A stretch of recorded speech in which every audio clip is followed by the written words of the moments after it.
ইরানের অন্যতম গুরুত্বপূর্ণ পারমাণবিক কেন্দ্র ফর্দো। বর্তমান উত্তেজনাপূর্ণ পরিস্থিতিতে ফর্দো কেন্দ্রটি বিশ্ব রাজনীতির কেন্দ্রবিন্দুতে রয়েছে। এই স্থাপনাটি পাহাড়ের নিচে অনেক গোপনে এবং সুরক্ষিত উপায় তৈরি হয়েছে, যা 2009 সালে বিশ্বের নজরে আসে। তারপর থেকে এই প্ল্যান্টটি নিয়ে আন্তর্জাতিক পর্যায়ে উদ্বেগ দেখা দেয়। এই কেন্দ্রেও ইউরেনিয়াম সমৃদ্ধ করা হয় এবং বলা হয় এই প্ল্যান্টটি বিমান হামলার বিরুদ্ধে অত্যন্ত সুরক্ষিত। বিস্তারিত মনিরুজ্জামান বাবুর প্রতিবেদনে।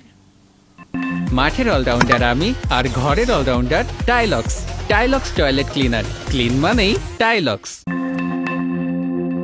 পাহাড়ের মাঝে গর্ত করে করা 5টি সুড়ঙ্গ, একটি বিশাল কাঠামো এবং বিস্তৃত নিরাপত্তা পরিধি। সাম্প্রতিক স্যাটেলাইট চিত্র থেকে আপনি হয়তো ইরানের রহস্যময় ফর্দো জ্বালানি সমৃদ্ধকরণ কেন্দ্রের এতটুকুই দেখতে পাচ্ছেন। ইরানের পবিত্র কোম শহরের কাছে নির্মিত গোপন কঠোর সুরক্ষিত কমপ্লেক্সটি 2009 সালে প্রথম প্রকাশের পর থেকে এর আসল প্রকৃতি এবং আকার সম্পর্কে জল্পনা কল্পনা চলছে।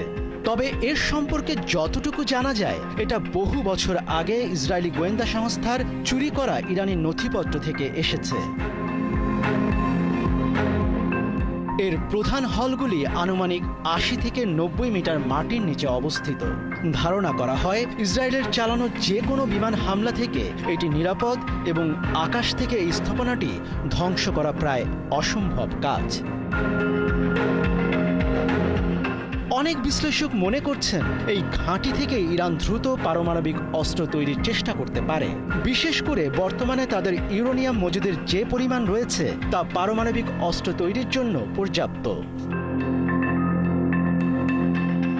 সাম্প্রতিক দিনগুলিতে ইসরায়েল এই স্থাপনাটিকে লক্ষ্যবস্তুতে পরিণত করেছে, কিন্তু আন্তর্জাতিক আণবিক শক্তি সংস্থা IAEA জানিয়েছে এখন পর্যন্ত ইসরায়েল এই স্থাপনাটি আঘাত করতে সক্ষম হয়নি অথবা কৌশলগত কারণে হামলা করেনি।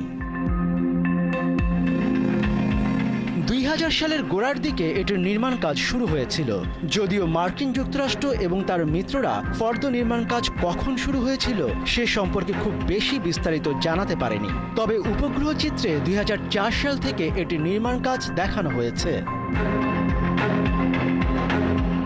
2009 সালে তৎকালীন মার্কিন প্রেসিডেন্ট বারাক ওবামা, ফ্রান্সের প্রেসিডেন্ট নিকোলো সার্কোজি ও ব্রিটেনের প্রধানমন্ত্রী গর্ডন ব্রাউন এক যৌথ বিবৃতিতে ফর্দোর অস্তিত্ব প্রকাশ করেন।